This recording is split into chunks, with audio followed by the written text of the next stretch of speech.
a lower expectancy, and then you got a confidence filter in. That's cool. Yeah, it'd be really cool to see. Hey, Bubba. Sorry.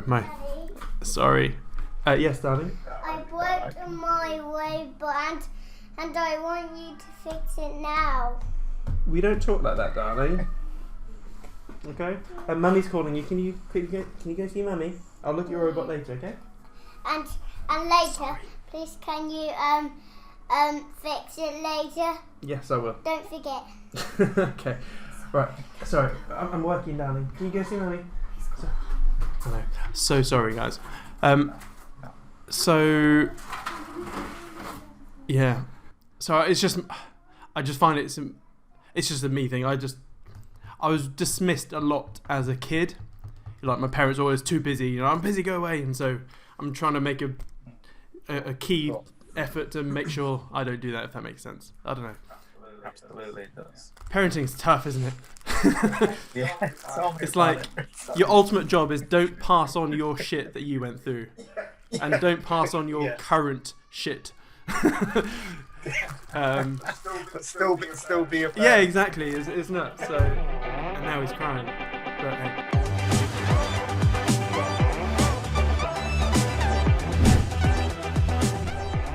Roberto, stimulus. Yes and no. It depends what type of stimulus. So Roberto said stimulus weakens the US dollar.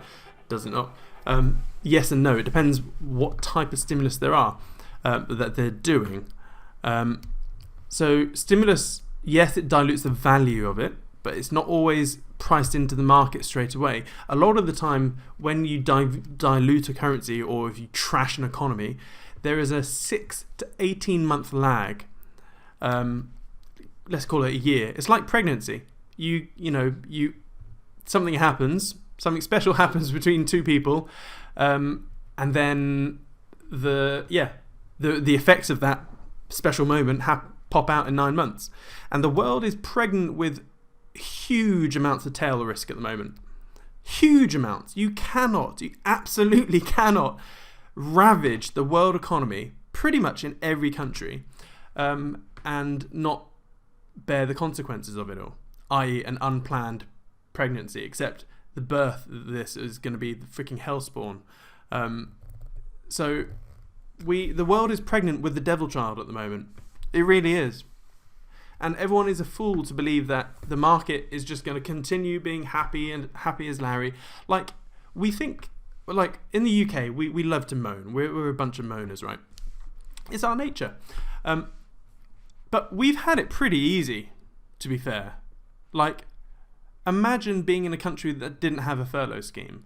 Imagine, like my mum's in Thailand, right? So I'm constantly in touch with the other side of the world, in terms of how it is down there. And to be fair, if you're in the UK and you have a house and you have electricity, like, you are winning. Whereas COVID and all the lockdowns that happen in Thailand, they are absolutely killing people. Like, there's so many suicides going on in Thailand now. It's ridiculous because, yeah, like, everyone in Thailand is pretty much an entrepreneur. Like, you're born into poverty, so everyone sells stuff. They catch a fish, they then sell it. But loads of people are getting hammered. And so the developing nations are actually suffering a lot worse than the UK.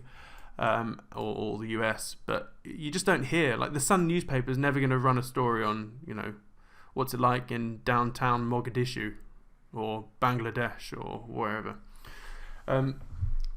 So yeah, the world is pregnant with the devil's child, and it's going to pop out at some point, and it's going to be horrendous. But everyone is thumb and bum, mind and neutral about the stocks. They're looking at the S&P 500 or the Dow Jones, going, oh yeah, look, the economy's fine. And this is why I'm making those macrometric videos. It's gonna pop. Yeah. So anyway, going back to Arvina, I should run the New World Order. No, I'd actually probably be more hated than Boris and Trump put together, because I would actually do things that, first of all, I would balance the budget, and that's going to mean getting rid of a lot of bloat in the government. So yeah, you don't want me running the show, because I would simply balance the budget. That's the first thing I do. Like, what does the UK earn every year? I don't know, let's just call it $1 trillion a year. Well, okay, well, what are our outgoings? We're probably, I'm plucking numbers out of my arse here. Let's say the UK spending 1.5 trillion a year. Okay, well, there's 500 billion pounds a year, which I would have to find, at least. And not only that, I'd get the budget. So, yes, we're earning $1 trillion a year, but I'd make it so our outgoings are 900 billion a year. So there's 100 billion spare per year to do good things with. Things that actually drive cash flow. That's how you run a business. Like, you don't run the business so you're breaking even every month. You run a business so you make a little bit of profit every month, and then with that profit you go and build shit. Like, I mean, hell, like, what could you do with $100 billion set aside where you had to build something that would be cash flowing? You could build the world's tallest building and make a tourist attraction. You could, hell, get rid of all sorts of regulations that make the UK the world's best tax haven. Instead of everyone fleeing to Malta and Belize or wherever, you know, hell, open your doors, get people through, make you a crypto haven. I don't know.